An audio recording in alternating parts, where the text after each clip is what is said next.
আজকের সকালটা আর 10টা সকালের মতো ছিল না মাইলস্টোন স্কুল প্রাঙ্গণে। ক্লাসরুমে নেই শিশুদের কোলাহল, নেই চঞ্চল দৌড়ঝাঁপ, তার বদলে রয়েছে এক অসহনীয় নীরবতা। বিমান দুর্ঘটনায় চেনা ক্লাসরুমগুলো ধ্বংসস্তূপে পরিণত।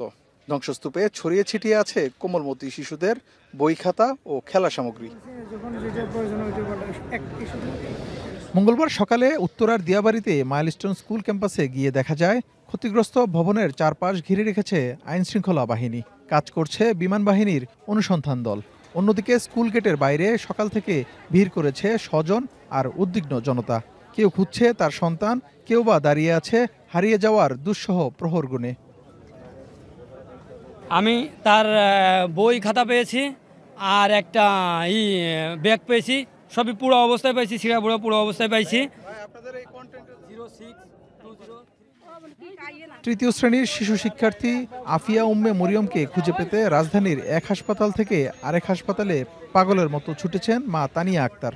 তবে সব জায়গা থেকেই ফিরেছেন শূন্য হাতে। সকালে আফিয়ার খোঁজে ধসে যাওয়া স্কুল ভবনে এসে বারবার কান্নায় ভেঙে পড়ছেন তিনি। প্রতিটি ইট, প্রতিটি ধুলোর স্তূপে খুঁজে বেড়াচ্ছেন নিখোঁজ সন্তানকে। আমার বাচ্চা বের করে দিতে বলুন।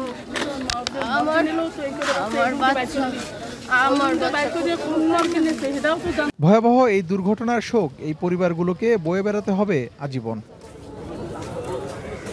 ইফতেখার রায়হান, এখন, ঢাকা। সানবিট সব দিবে সামাল। সানবিট ম্যাজিক প্রেস ডিশওয়াশিং এর মাথা ঘোরানো সলিউশন।